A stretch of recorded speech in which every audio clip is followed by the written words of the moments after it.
Quality अब इसमें ये जो क्वालिटीज मैंने बताया था आपको, ये जनरल क्वालिटी।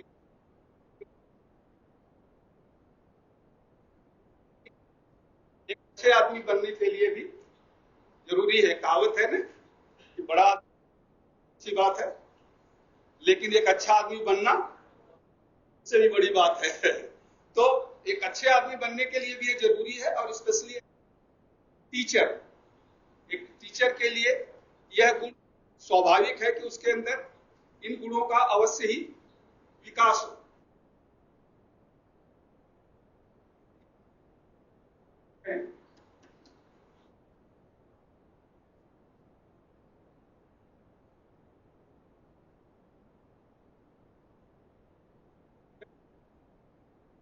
डिस्कस नहीं करूंगा, जस्ट हम पॉइंट्स। तो पॉइंट्स क्या थे? पॉइंट्स क्या थे? पहला जाना पड़ेगा, याद है? या कोई सकता आप में से ये 10 पॉइंट्स क्या मैंने बताए थे, या 9 पॉइंट या 5 पॉइंट?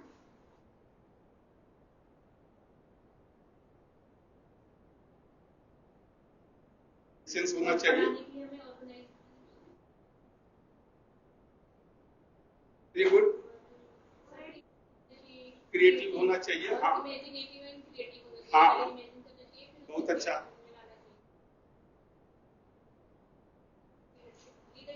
लीडरशिप क्वालिटी होना चाहिए। चलिए, और कोई इधर से? टीम बिल्डिंग, कॉन्फ्लिक्ट्स मैंने, हाँ, अब बहुत अच्छा। तो जैसा मैं इस एक टीचर के अंदर या एज ए ह्यूमन बीइंग होना चाहिए, तो उसमें पहला है क्रिटिकल थिंकिंग, एक समालोचनात्मक सोच जिसे हम कहते हैं, सेल्फ अवेयरनेस, अपने स्वयं के विचारों के प्रति जागरूकता उत्पन्न सबसे मुख्य होता है। दूसरा है पेशेंस, धीरज। तो धीरज बहुत जरूरी है, specially as a human being और स्पेशली एज ए टीचर। आपको कक्षा में अपने शिक्षण कार्य के समय ऐसे बहुत सी स्थितियां आएंगी जहां आप उद्वेलित हो सकते हैं, लेकिन आपको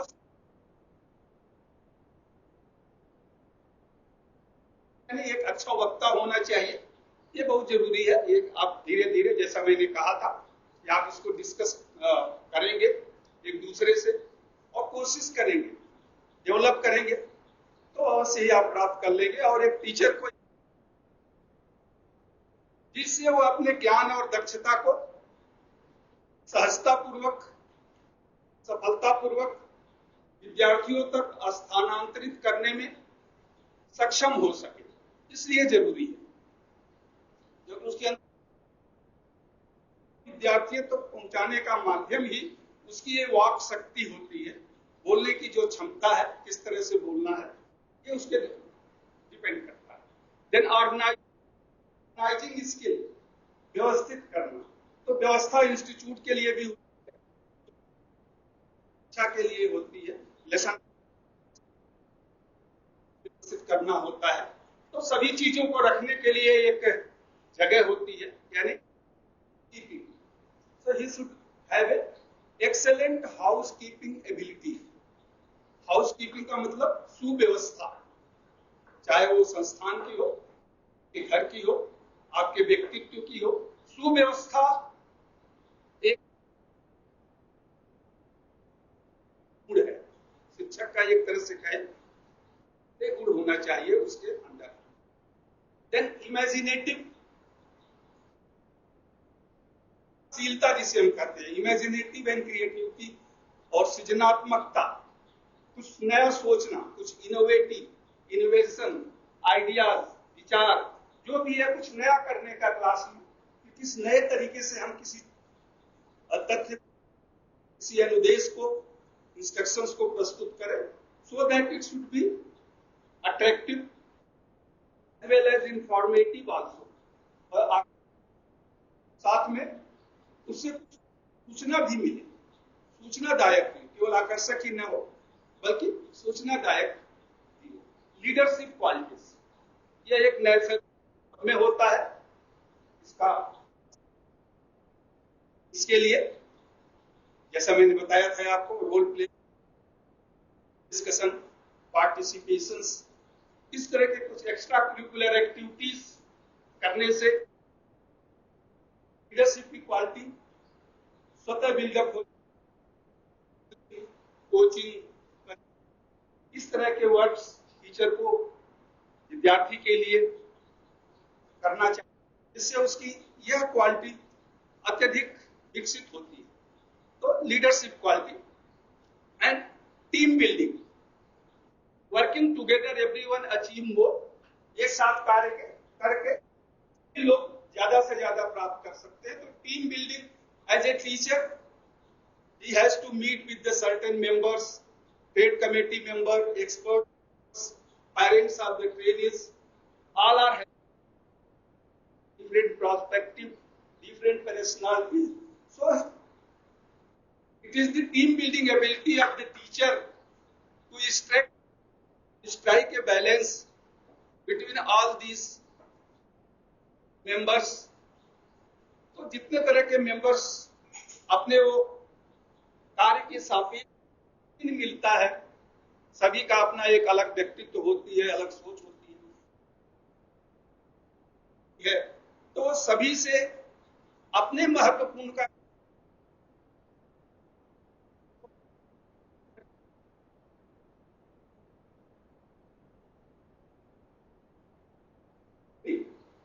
कला स्वाभाविक, यहाँ भी अपने दोस्तों के साथ, अपने कलीग्स के साथ, सबके साथ ये स्वाभाविक है। ईगो के कारण, because of the ego, jealousy, resentment and disagreement, हम दूसरे से सहमत नहीं होते हैं, या हमारे अहम भावों में टकराव होता है, या फिर अपने व्यक्तिगत कारणों से हम एक ईर्ष्या रखते हैं। तो यह क्लास में शिक्षक को किस तरह से इसको सॉल्व करना है, यह देखना हो। वो यह भी सुनिश्चित करे कि but discussion should not lead to the argument. एक परिचर्चा कभी उग्र स्वभाव या एक हीटेड डिबेट में न बदलने पाए, इसका शिक्षक को हमेशा ध्यान रखना चाहिए। ये कुछ क्वालिटीज है जो not only human being, you must be able to inculcate, आपके अंदर। चले, मैंने आपसे कहा था जब हम शुरू करेंगे तो कुछ सुविचारों से शुरू करेंगे। तो आप में से किसी ने कुछ सोच के लाए हैं? प्लीज आप बताओ। चलो, दो लोग, आप भी बता दो पहले।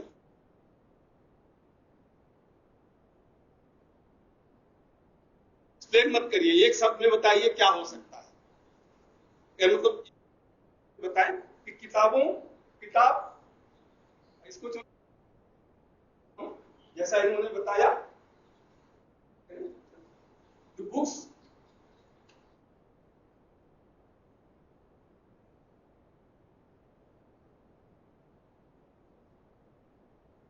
Books and friend should be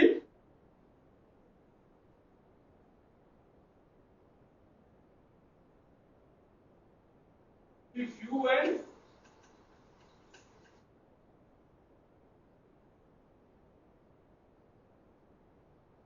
books and friends should be few and good, यानी किताबें और दोस्त कम से कम हो लेकिन अच्छे हैं, जो आपको सहायता करें। हाँ, आप कुछ कह रहे थे।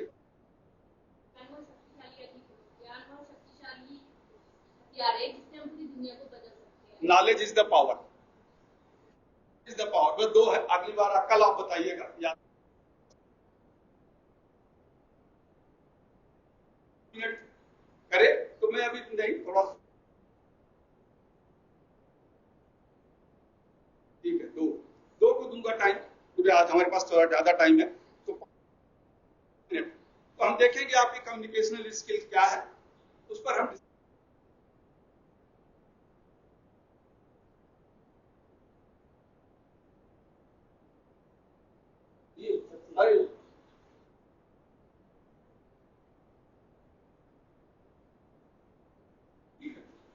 तो एक मैं भी लिख देता हूं। टुडे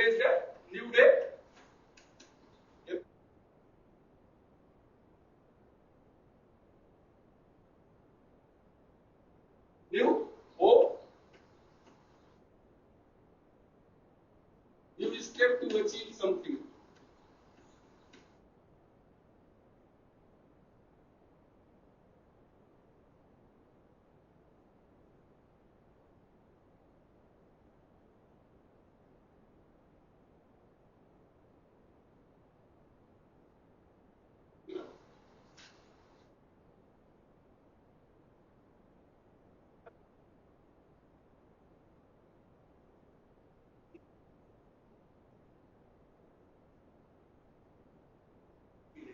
अब क्या आपका है, क्या आपका उद्देश्य है, वो आगे आएगा, हम डिस्कस करेंगे। ये सब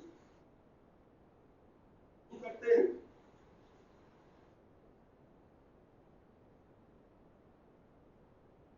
मैं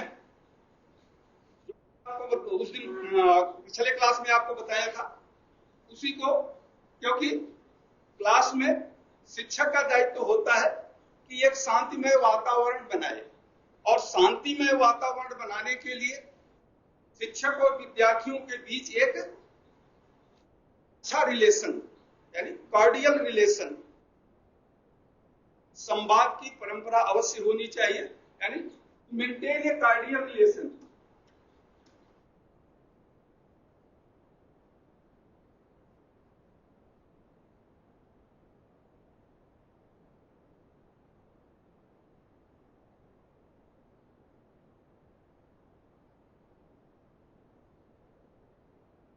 Maintain a cordial relation between trainees and trainers.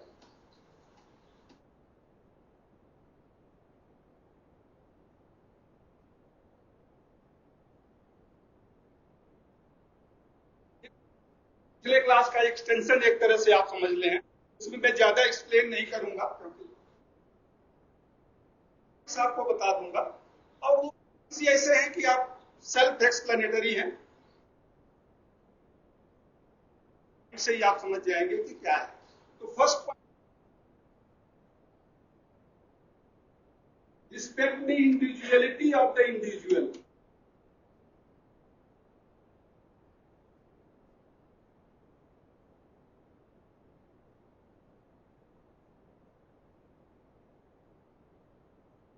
Respect the individuality of individual.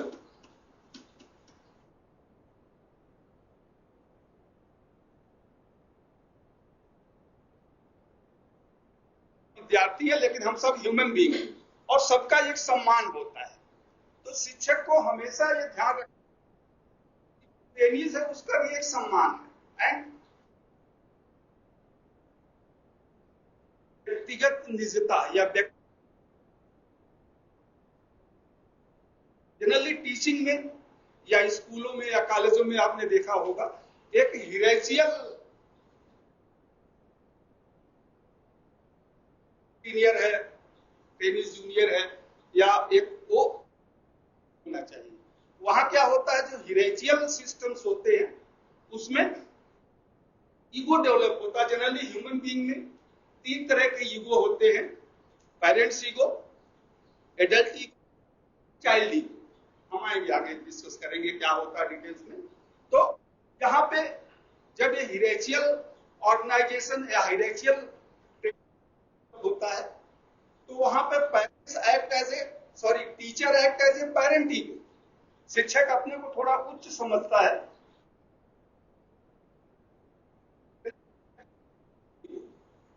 अब अभिभावक के साथ किस तरह से एक बच्चा व्यवहार करता है उस तरह का इक्विलेटरल, एक समान प्लेटफॉर्म पर। हाँ, एक सीमा तो है ही, जैसा मैंने कहा सीमा तो है ही। किसी शिक्षक का विद्यार्थी सम्मान करे, respect should be commanded not demanded. शिक्षक के व्यवहार से ही विद्यार्थी स्वतः उसका सम्मान करे, उसे डिमांड नहीं करना चाहिए। तो ये सभी के लिए जरूरी है, respect the individuality of the individual. Second है mirror image, building the mirror image.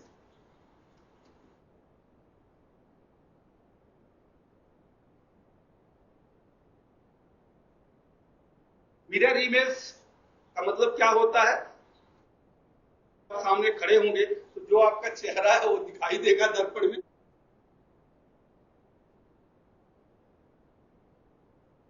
तो भाव की अभिव्यक्ति अगर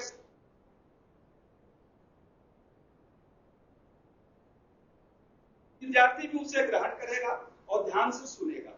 it is a two way traffic. The skill and knowledge always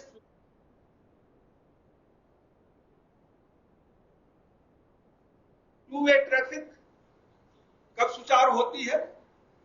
traffic सुचारू रूप से तब चलता है जब नहीं हो। उसी तरह से अगर आप बंद परिपथ में देखें तो सुचारू रूप से तब होगा जब सर्किट में कहीं इंसुलेटर न हो। शिक्षक यह ध्यान रखे कि कहीं इंसुलेटर न हो, कोई व्यवधान युक्त परिवेश उत्पन्न न हो, या अगर ऐसा हो रहा है तो उसे दूर कर, जिससे कि शिक्षण कार्य सुचारू रूप से चलता रहे। जो भी शिक्षण कार्य है वो सुचारू रूप से उसको चलता रहे।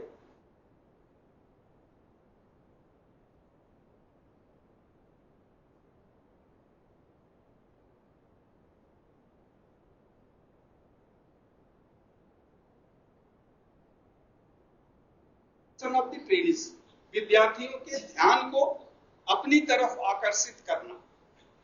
मोटिवेशनल फंक्शन ऑफ टीचर, कक्षा में शिक्षक का प्रेरणा के कार्य हो। Attention of the trainings so that they are ready to listen you till the end of the class। यानी शिक्षक का यह पहला दायित्व है कि विद्यार्थियों को सुनने के लिए तैयार करे और यह उनका इंटरेस्ट और अटेंशन कक्षा के अंत तक इसी प्रकार बना रहे। आएंगे तो डिस्कस करेंगे। तो जरूरी है कि किस तरह से आप विद्यार्थियों के, इसीलिए जो जनरल क्लास में आते समय मिनट की जो जनरल डिस्कशंस या इसी का एक पार्ट होता है, इसमें कुछ प्रश्न पूछना, उनके विचारों को समझना, सुनना, उद्वेलित करना, ये सब एक टीचिंग का पार्ट है। यानी not a one way traffic, दोनों तरफ से होना चाहिए। तो इसलिए ये जरूरी है कि उसको हम बनाए रखें, में कोई व्यवधान न आए और उनका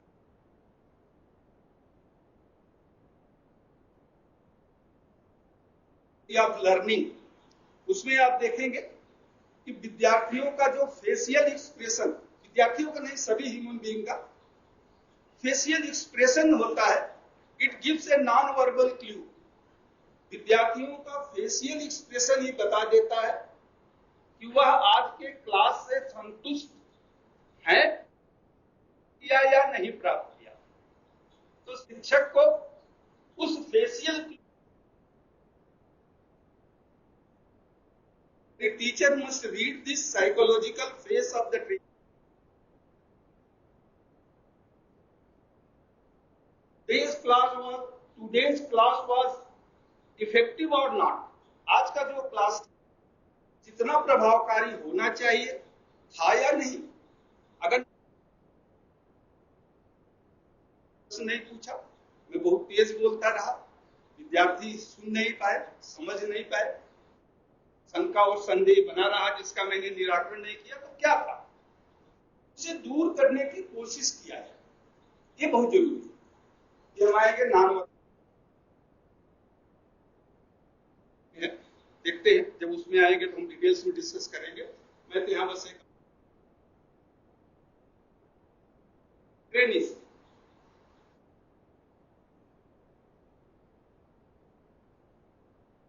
नेवर टेल लाई।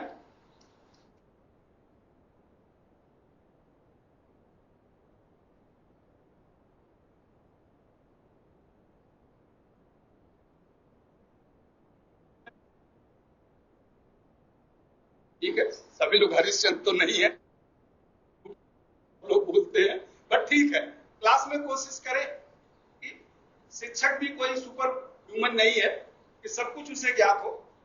कभी भी विद्यार्थी कुछ ऐसा पूछ सकता है जिसका हमें पता,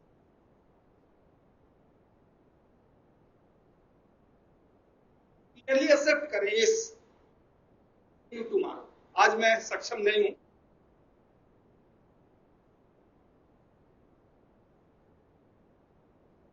टुमारो नेवर कम्स, कल कभी नहीं आता है, तो ऐसा नहीं होना चाहिए। तो कल जब आए तो जरूर, ऐसा नहीं कि पूछ भी दिया अरे कल बता दूंगा यार, कल अभी आया कहां, नहीं होना चाहिए, उसे जरूर बताएं। शिक्षक और यानी ट्रेनर और ट्रेनिस के बीच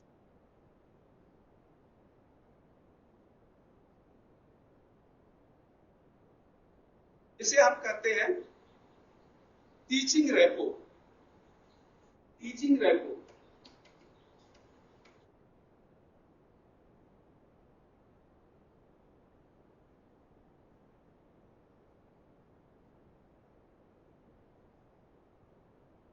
टी साइलेंट है, टीचिंग रेपो। तो संबंध जिसे हम कहें शिक्षण संबंध, वो स्थापित, ये स्थापित कैसे हो, डिपेंड्स ऑन द ट्रस्ट, विश्वास के ऊपर। हम एक दूसरे पर विश्वास कैसे करते हैं, trust is the main build up the repo, trust is build up,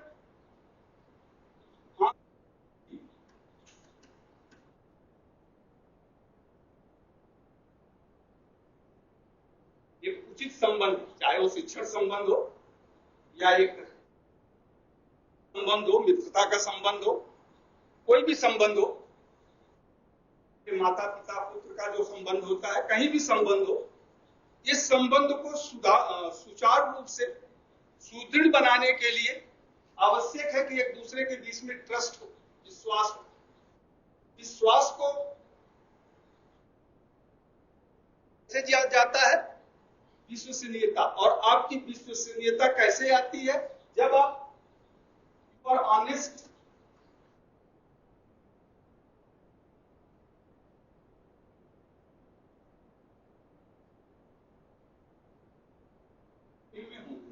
honest and committed.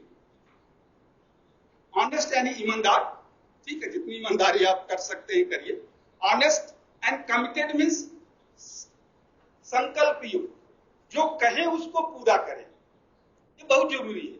जो कहे, याद रखिए, जो कहे उसको पूरा कहें,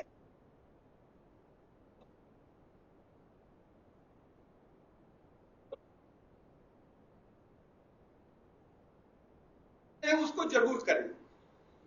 और ये मैं इतना कर सकता हूं, जब एक बार दो बार कोई भी सकते हैं तो कह दे नहीं, I am not able to do, मैं नहीं कर सकता हूं।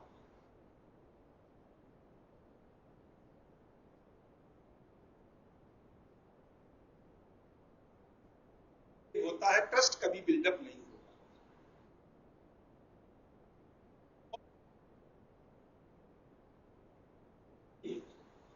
कमिटमेंट का मतलब क्या होता है, word and action, action should be, क्या होने चाहिए, अरे बोलो यार, word action should be harmonised.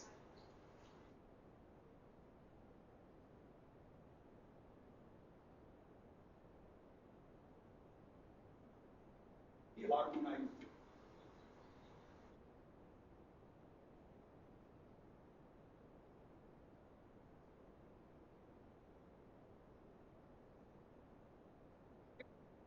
शब्द और कार्य एकीकृत हो, शब्द और कार्य में एक समायोजन हो, संभाव, तो विश्वास किया जाएगा। और जब व्यक्ति, ये व्यक्ति विश्वसनीय है, इससे जो कहा जाए या इसने जो कहा है पूरा करेगा, तो शिक्षक के संदर्भ में भी यही है कि शिक्षक के अंदर एक टीचिंग रेपो होना चाहिए। टीचिंग रेपो के लिए जरूरी है कि वो ट्रस्ट बिल्डअप करे। ट्रस्ट के लिए reliability is the main factor, और रिलायबिलिटी आती है आपके अपने व्यवहार से, यानी दो चीज है और भी बहुत है इसमें, आएंगे डिस्कस करेंगे how to build up the trust. तो ये दो फैक्टर बहुत इंपॉर्टेंट, इसलिए कभी भी आप पेरेंट्स के सामने ब्लफ न करें, झूठ न बोले, तो धीरे धीरे वो ट्रस्ट बिल्डअप हो जाता है।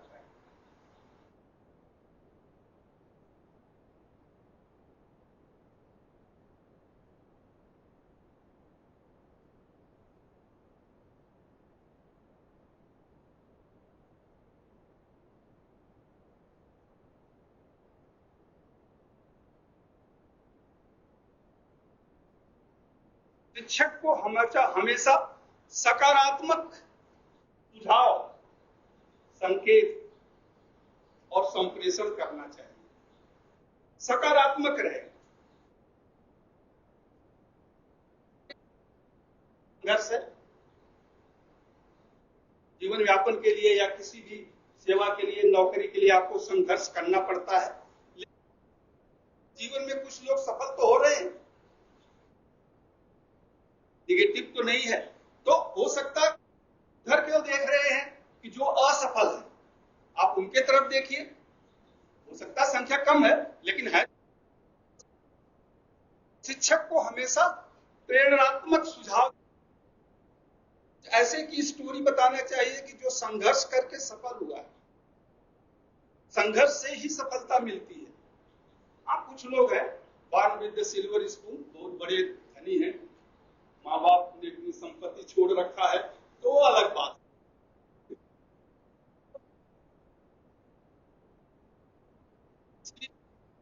किसी को आप कहावत है ना, मछली खाना नहीं,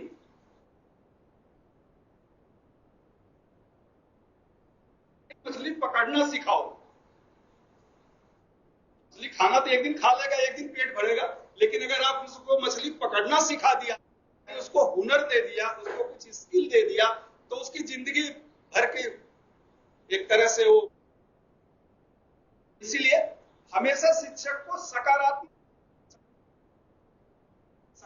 सोच, सकारात्मक ही क्लास में बताना चाहिए। ठीक है, आज के परिवेश में जो है वो तो सबको पता है,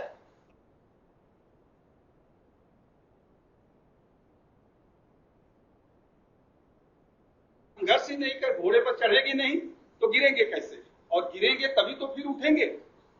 इसलिए जरूरी है कि शिक्षक इस तरह के प्रेरणात्मक देश कक्षा में अवश्य दे। प्रेरणा के किससे करते हैं? अच्छे वाक्य से, अच्छे संदेश से। क्यों?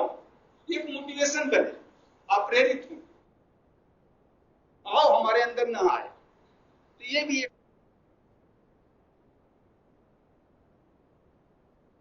उसे कोशिश करें, कोशिश करें और उसको करने की हमेशा कोशिश करें। चले आगे आए,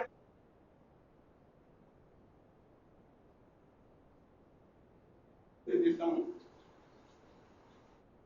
नेक्स्ट होता है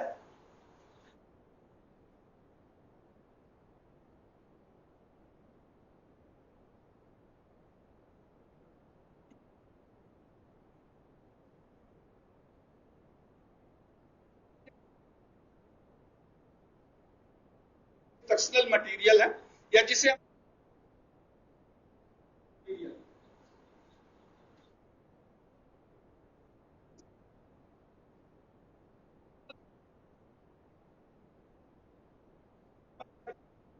इतना समय दिया गया है, उस समय में अपने लेसन प्लान को और डिमॉन्स्ट्रेशन, लेसन प्लान पाठ योजना जो थ्योरी क्लास के लिए होता है, कैसे बनाया जाता है,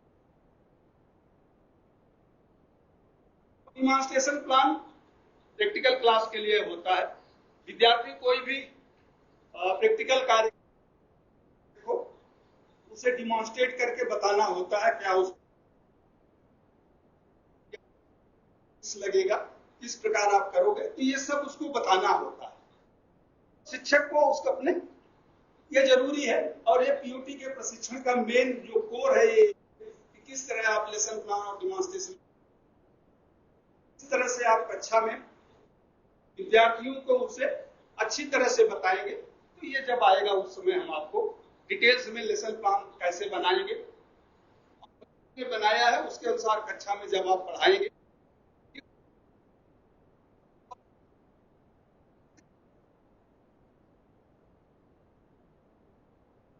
management,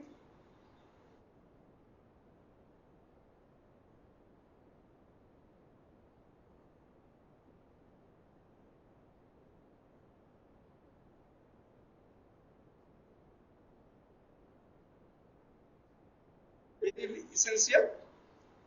The teacher must have the knowledge of the time management. The essence of time management help any person to manage his professional goal as well as personal goal. तो उसके व्यक्तिगत और व्यवसायिक लक्ष्यों की पूर्ति के लिए यह आवश्यक होता है कि शिक्षक को ही नहीं बल्कि प्रत्येक व्यक्ति को समय प्रबंधन का उचित ज्ञान अवश्य ही होना चाहिए। Management is not the managing the time but managing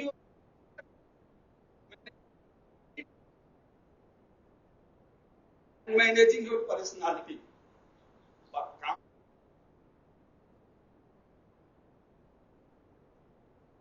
समय को क्या जो बीत गया उसको आगे कर लोगे, या समय जो आगे आने वाला, अरे रुक जा यार, अभी मैं सो रहा हूं, जब उठूंगा तब तुम फिर उठना, अभी सो जा तुम भी, तो नहीं सोएगा वो आपके कहने से।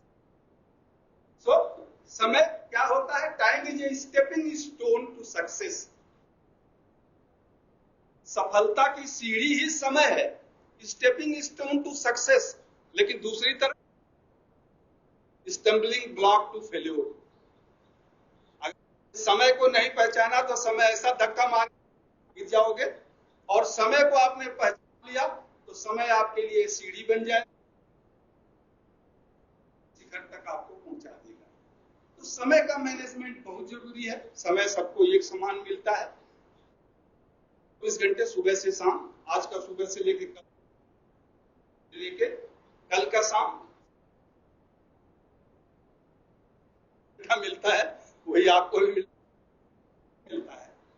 और समय तो अपने गति से चलता रहता है। कहते हैं हम बहुत बिजी हैं, समय नहीं मिला ये काम करने के लिए, तो इसके लिए कुछ तरीके हैं।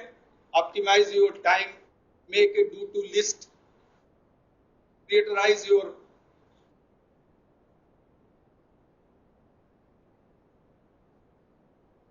व्यवस्थित करें, पहले क्या करना है, बाद में क्या करना कार्य है उसे सुबह करें, क्योंकि सुबह सुबह हमारे बॉडी का जो बायोरिथम होता है वो मैक्सिमम होता है। इसी तरह से एक लिस्ट बना लें कि कितने लोग सुबह उठ के ये लिस्ट या सोचते हैं।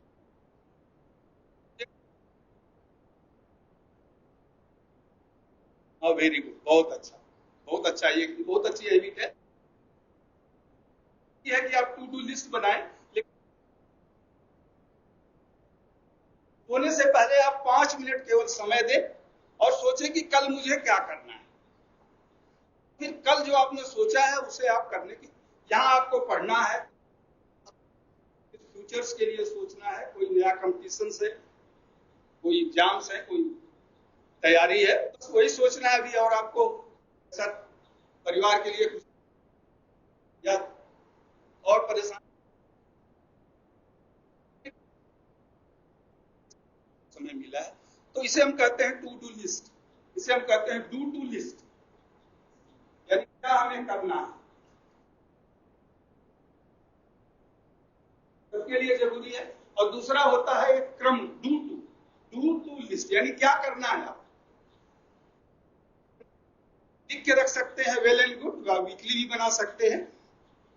इसमें long term and short term goal भी होता है कि आज से 5 साल अभी आप डिसाइड कर ले क्या बनना पसंद गोल हो गया। और शॉर्ट टर्म गोल आपका एंड गोल भी होता है, यानी हर हफ्ते का क्या गोल है। सफल होते हैं जरूर, उन्होंने कुछ क्रमबद्ध कार्य किया है, दिन का क्या गोल है। दिन का गोल अगर आप पूरा करेंगे तो एक हफ्ते का गोल पूरा हो जाता है, हर हफ्ते का गोल महीने का, और इसी तरह से 1 साल 2 साल 3 साल समय में उस टाइम लिमिट में आप प्राप्त करें। अब इसके लिए जरूरी है कि आपके पास क्या संसाधन है, क्या है, आप क्या है, आपका कैलिबर, सबका आप स्वयं इन्वेजिलेटर है, इसको इन्वेस्टिगेट करिए कि आपकी क्षमता क्या है, आपकी शक्ति क्या है, आपकी योग्यता क्या है, आप क्या कर सकते हैं, नहीं कर सकते हैं, यानी स्वॉट एनालिसिस, SWOT, ये आपका है। स्ट्रेंथ क्या है, वीकनेस क्या है, क्या क्या चुनौतियां आपको मिलेगी, थ्रेट क्या है, और क्या आप मिलेगा। तो ये स्वॉट एनालिसिस करके आप मैनेजमेंट डिसाइड करें, डिसाइड कर लें कि मुझे क्या काम है, बताइए मत किसी को। और ये भी लोग कहते हैं कि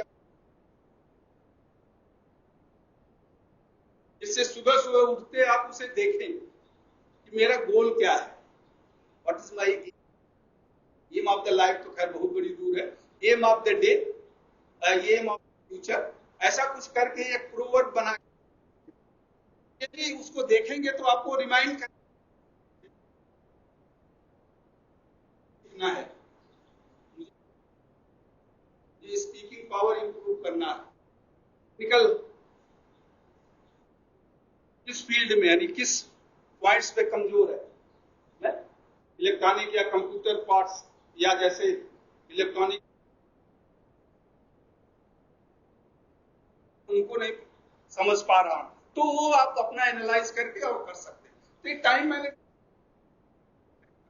और ये जरूरी है कि उसको आप उस दिन का कार्य उसी दिन पूरा करने की कोशिश करें, नो डिले। सो जब आप सुबह उठे तो ये ना सोचे कि यार मैंने कल तो कुछ नहीं किया, कल मेरा दिन बेकार गया, जो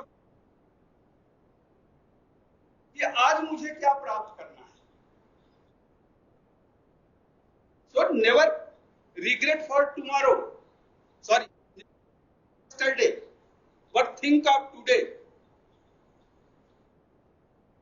होने वाला उसके बारे में भी मत सोचिए, बट आज के लिए सोचिए कि आज मुझे क्या करना है, कल तो the today, what today has to offer you, always think to offer you instead of मेरा क्या ले गया छोड़ दीजिए, जो गया वो गया, बट आज क्या अभी आगे है, क्या प्राप्त करना है, वह आप कोशिश करें, मिलेगा। चलिए आगे हम बताएंगे, वो मैं सोचूंगा लेकिन फ्लो में चला जाता है। चले लास्ट, इसका last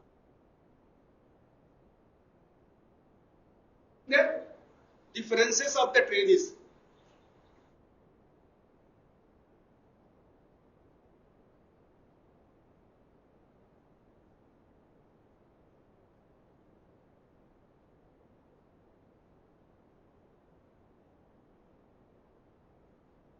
Trainees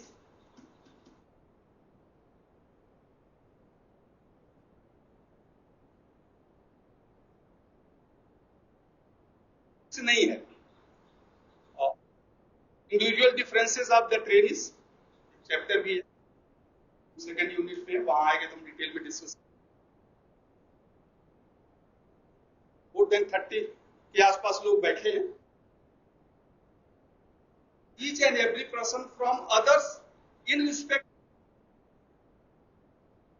intellectual level, social level, family level, economic level,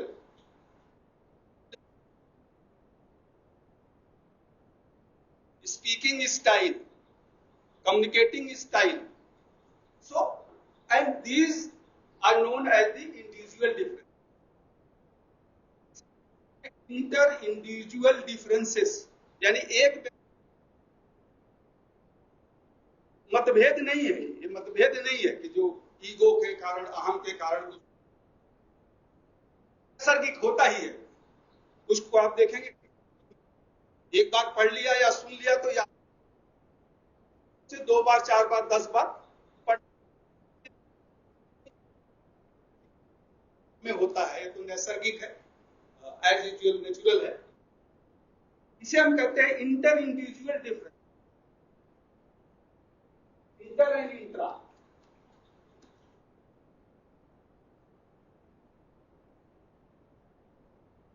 inter differences,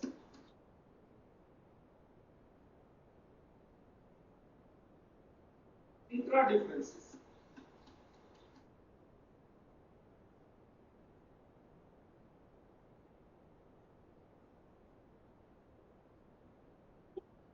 intra differences and inter differences confuse हो जाते हैं।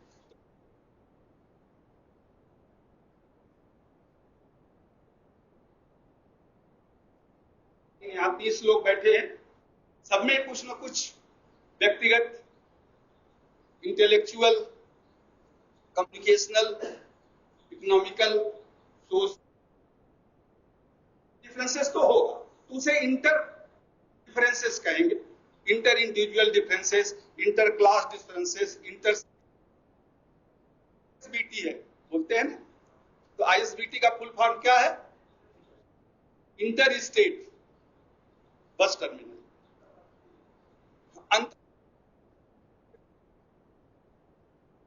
दो राज्यों के बीच में चलता है, जैसे यहां से यूपी जाता है, यहां से हरियाणा के लिए भी बसें चलती है, राजस्थान के लिए जाती है। तो ये आईएसपीटी यानी इंटर स्टेट हो गया। अगर intra with in a person, intra का मतलब विद इन ए पर्सन, एक ही व्यक्ति का विभिन्न क्षेत्रों में अंतर, एक ही व्यक्ति का विभिन्न क्षेत्रों में अंतर, डिफरेंट फील्ड्स में, डिफरेंट डोमेन्स में हम जिसे कह लें। बहुत अच्छा हो, किसी का मैथ बहुत अच्छा होता है, जो साइकोलॉजी में कमजोर होगा, में अच्छा होता है,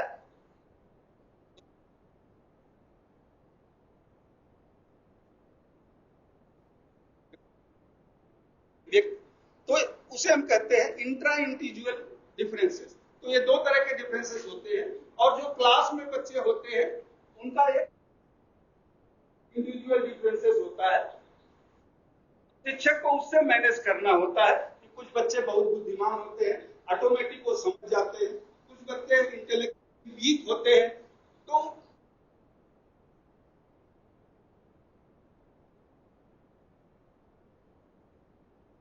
हाँ,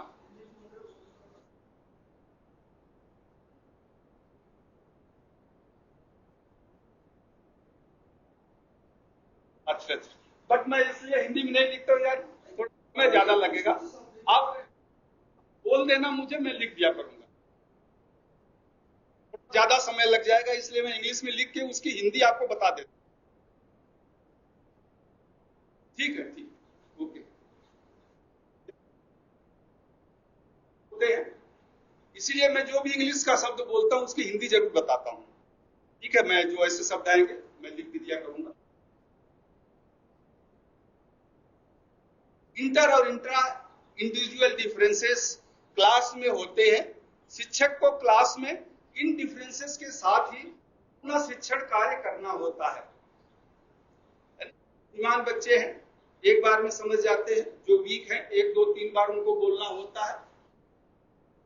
जो वीक है इंटेलिजेंट, जो भी जिनके पास सोचने या याद करने की क्षमता है, वो एक से ज्यादा बार में समझते हैं,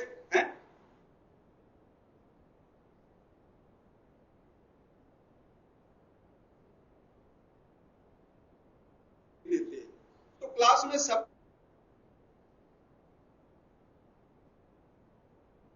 मोदी जी का मंत्र है, तो हमारे प्राइम मिनिस्टर सब पूरे विद्यार्थियों को शिक्षक का एक मूल भावना होती है, तो इंडिविजुअल डिफरेंसेस के साथ शिक्षण कार्य करे, तो वो अपना शिक्षण कार्य एक इंडिविजुअल डिफरेंसेस के साथ करे, ये अति आवश्यक है। ठीक है, तो ये कुछ पॉइंट्स थे जो वेबसाइट में मैंने डिस्कस किया।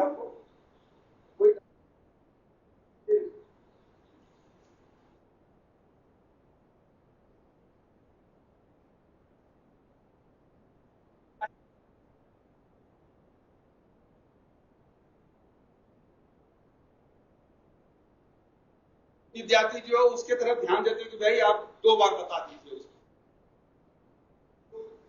बच्चे कुशाग्र बुद्धि के हो तो पहली बार में ही समझ जाएंगे, लेकिन दूसरी बार हाँ बोल रहे हैं तो सिंपल लैंग्वेज, अगर थोड़ा आपके ऐसे वर्ड्स हैं थोड़ा उसको आप अपने, इसलिए कम्युनिकेशन स्टाइल में एक ही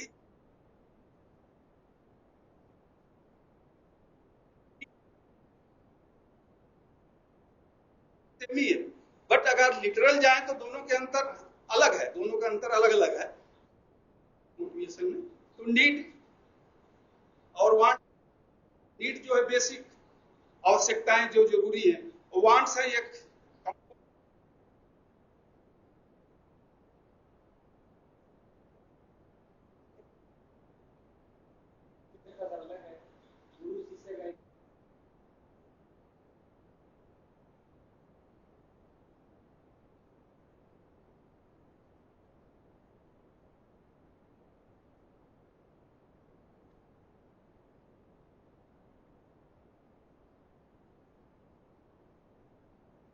ना नहीं, मैंने बोला था कि इक्विलेटरल का मतलब ये नहीं हो,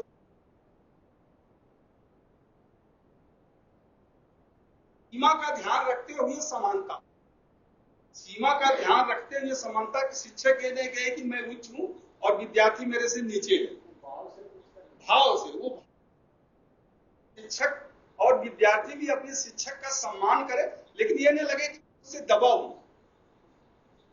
इसे हम कहते हैं इक्वल फीलिंग।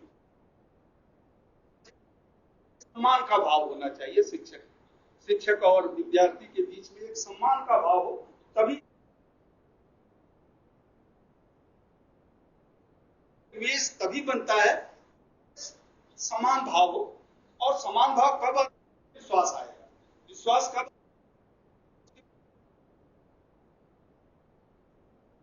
शिक्षक जो है सही बोलते हैं, मैंने बताया।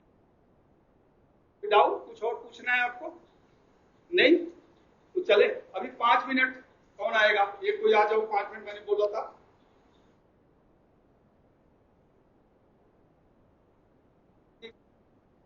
उन्होंने बोला है क्या कमी रह गई है,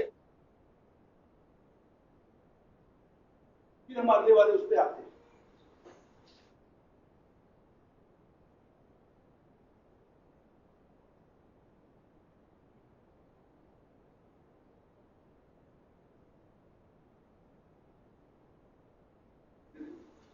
good morning to all of you. आज जैसे कि और हमने बताया था नीचे इंस्ट्रक्टर की, जो हम अभी पढ़ाई कर रहे हैं, जो हम अभी सीख रहे हैं, अच्छा इंस्ट्रक्टर बनने के लिए हम इंस्ट्रक्टर, गुड इंस्ट्रक्टर बनके हमें क्या रिस्पांसिबिलिटी ऑफ द इंस्ट्रक्टर, तो उसमें टॉपिक्स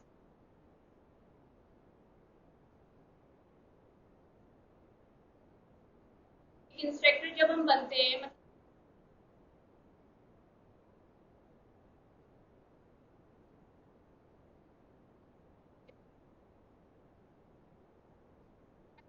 एंटर कर रहे हैं, तो ये नहीं कि हम आ गए, हमारे टॉपिक्स क्लियर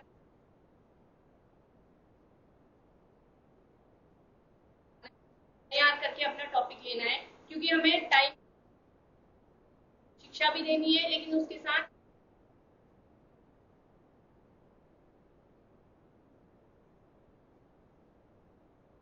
ये नहीं कि मतलब एक टॉपिक है आप जा रहे, कुछ क्रिएटिविटी के अनुसार, जैसे कुछ हम एग्जाम्पल देके समझा रहे हैं, इस तरीके से हम जो हम skill development, first topic sir मेरा ये था। सेकंड टॉपिक पेशेंस होना चाहिए। अगर हम एक इंस्ट्रक्टर बनके किसी क्लास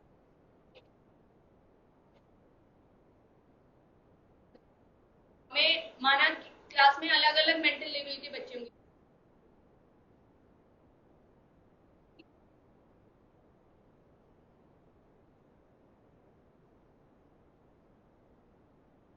दो से तीसरी बार हमें पूछ रहा है, तो हमें मतलब ऐसे ये नहीं एग्रेसिव नहीं होना चाहिए,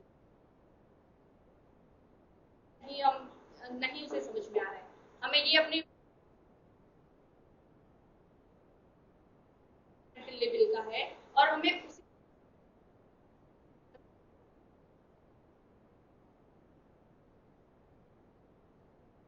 नहीं बता पा रहे हैं, हो सकता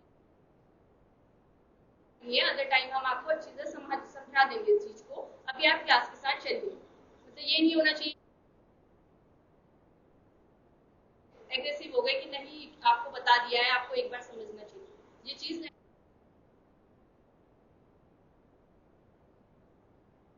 बहुत अच्छा। क्या कमी रही इनकी? अच्छाई तो ठीक है, हम क्योंकि यहाँ आप ट्रेनिज इंस्ट्रक्टर हैं, एक प्रशिक्षु अनुदेशक जिसे कहते हैं, सबको हमेशा सकारात्मक होना चाहिए, नहीं बताना चाहिए, लेकिन हम यहाँ पर आपकी कमियां ही ढूंढते हैं जिससे कि उसमें सुधार हो सके। तो जो आपकी कमी है, माइक्रो टीचिंग भी आएगा इसमें।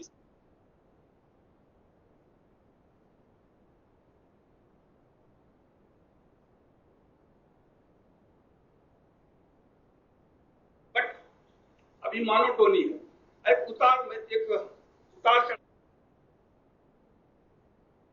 मॉड्यूलेशन जरूरी है, कभी तेज कभी धीरे बोले, और आप स्पीड जो है, जो रेट ऑफ स्पीकिंग ज्यादा है, थोड़ा सा रुक के कि मैं आज क्लास में पॉज करते हैं तो पॉज, क्योंकि हमारा सुनने का जो आप सुनते हैं ईयर से होके माइंड में जाता है,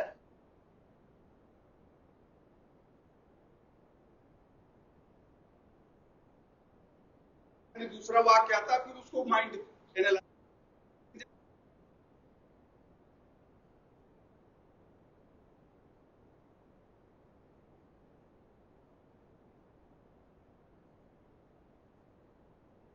20 में थोड़ा सा पाज, 1 सेकंड का, आधा सेकंड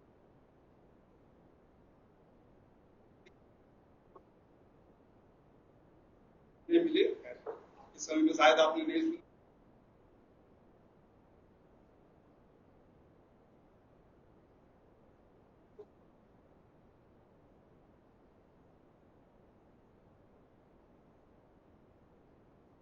सम्माननीय बहुत उच्च नेता थे, क्वालिटी उनकी ठीक है, उनकी कुछ अच्छी क्वालिटी सबकी सीखना चाहिए। तो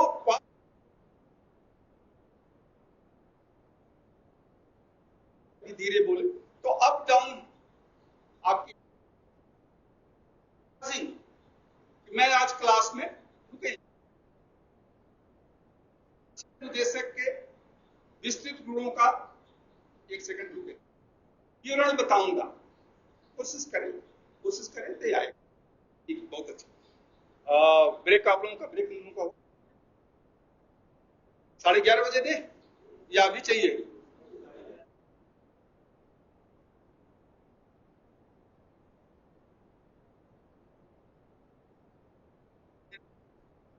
मिनट और, कितने मिनट का ब्रेक रहेगा?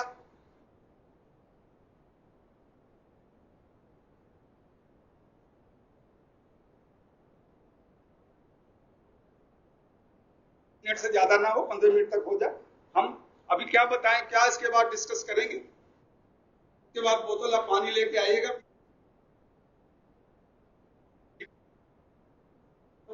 थोड़ा सा कोऑपरेट करिए मेरे साथ, मैं खड़े खड़े बता रहा हूं आपको।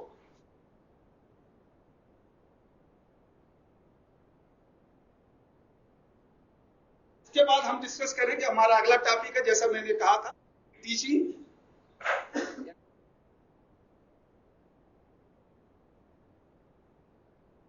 And training.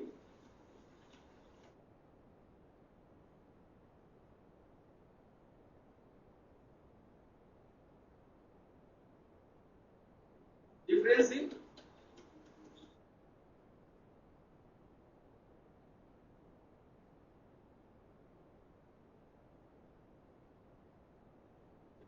Teaching,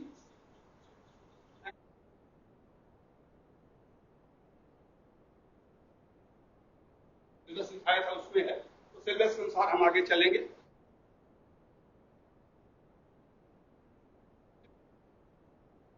difference in vocational education की कोशिश हम करेंगे आज।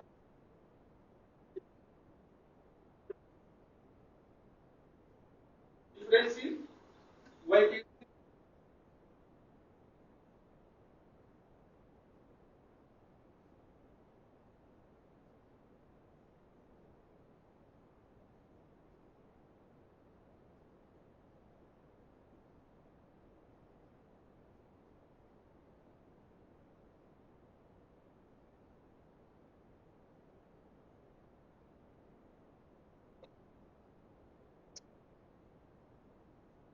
या प्रिंसिपल ऑफ वोकेशनल ट्रेनिंग है, ऑब्जेक्टिव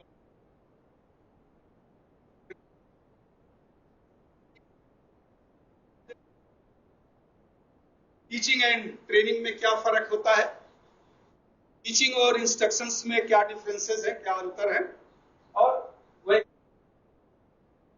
ट्रेनिंग में क्या अंतर है। Training, objective of vocational training, principle of instructions, उसके बाद डिफेक्ट्स इन द इंस्ट्रक्शन, जब पढ़ाते समय क्या कमियां आती हैं उसको हम डिस्कस करेंगे। तो टीचिंग खत्म कर ले, फिर इसके बाद ब्रेक देते हैं, ठीक है।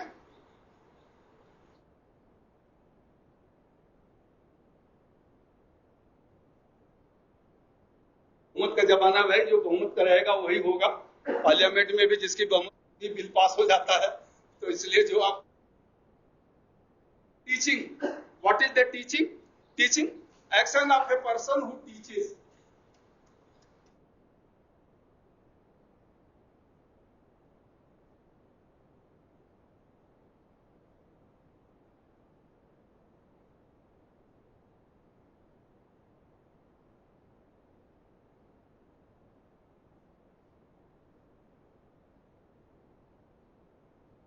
पर्सन हु टीचेस यानी एक व्यक्ति कक्षा में करता है,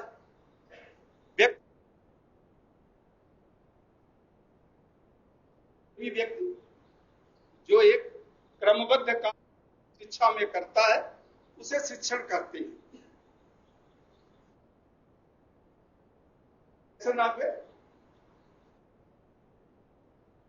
से और इसको कैसे परिभाषित कर सकते हैं?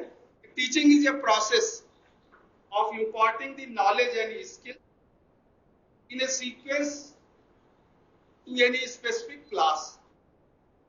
So, teaching is a process of imparting the knowledge and skill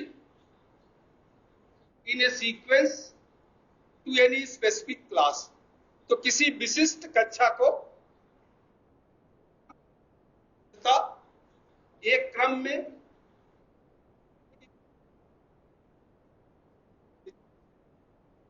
किसी कक्षा में और दक्षता को लिख लेंगे।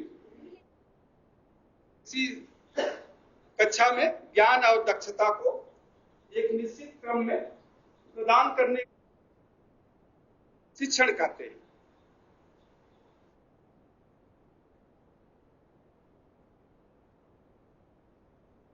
शिक्षण क्या होता है? बहुत इसके डिफिनेशन हो सकते हैं। शिक्षण मतलब teaching is a profession, teaching is a profession which facilitate the learning in the class. Teaching is a profession which facilitate the learning in the class. शिक्षण जो सीखने में सहायता करता है। शिक्षण एक व्यवसाय है जो सीखने में सहायता करता है। Teaching is a profession which help in teaching. Teacher का कार्य क्या होता है? जैसे आपने देखा होगा जादूगर, जादूगर पहले वो दो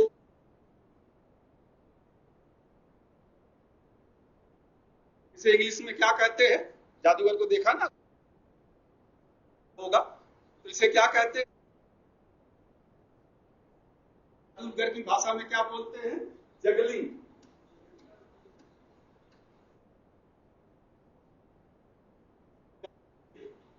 जगलिंग जादूगरी, तो हिंदी में भी लिख देता हूं। छोटा यार ये डाउट आता कि बड़ा होगा कि छोटा होगा, चलिए कोई बात नहीं। जादूगरी, जगलिंग। तो उसी तरह से टीचर का भी कार्य क्या होता है? It is a complex activity of juggling. It is a complex with flexibility so as to ensure learning. It is the process of juggling the different activities with flexibility. विभिन्न कार्यों को एक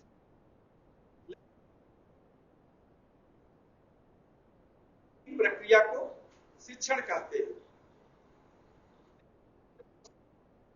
Juggling the different activities with flexibility so as to ensure learning is teaching। यानी किसी कार्य को यानी यह एक शिक्षण एक प्रक्रिया है जिसमें एक से ज्यादा शिक्षण एक प्रक्रिया है जिसमें लचीलेपन के साथ क्रियाओं को सीखना संपन्न करने के लिए, जिसमें लचीलेपन के साथ एक से ज्यादा क्रियाओं को सीखना संपन्न करने के लिए करना पड़ता है।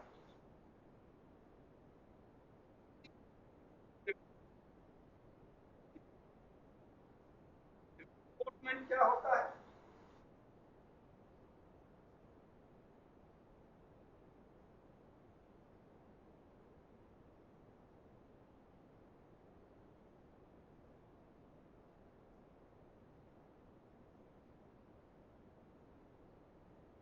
वर्ड्स भी मैं लिख देता हूं जिससे आप इसकी हिंदी। रीइंस्टेट का मतलब है सुदृढ़ीकरण, सुदृढ़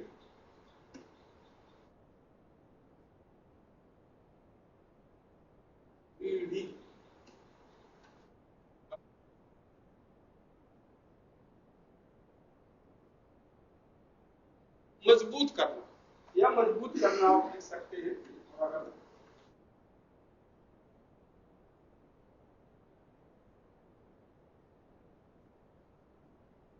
रीइंफोर्समेंट, जैसे दीवार बनती है तो ईटा एक रख दिया, दूसरा रख दिया, तीसरा बस।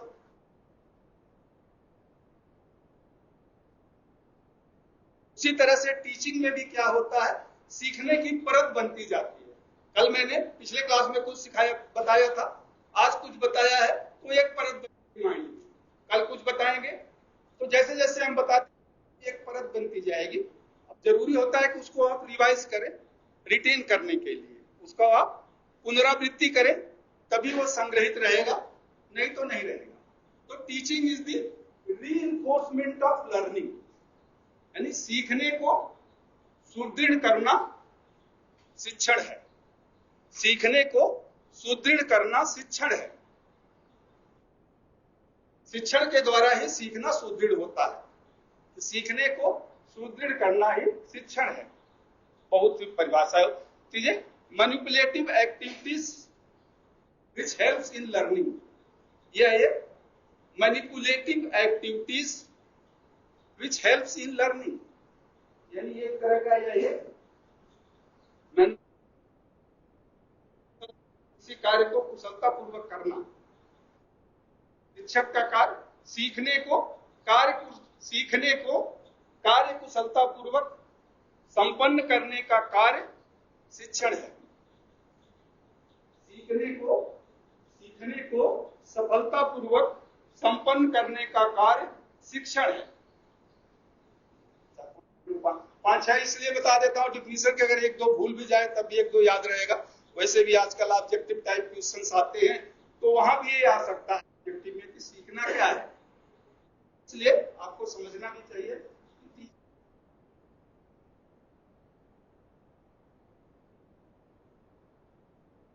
ठीक है, प्लीज 10 मिनट का ब्रेक कर ले, लेकिन याद रहे 10 मिनट का ब्रेक।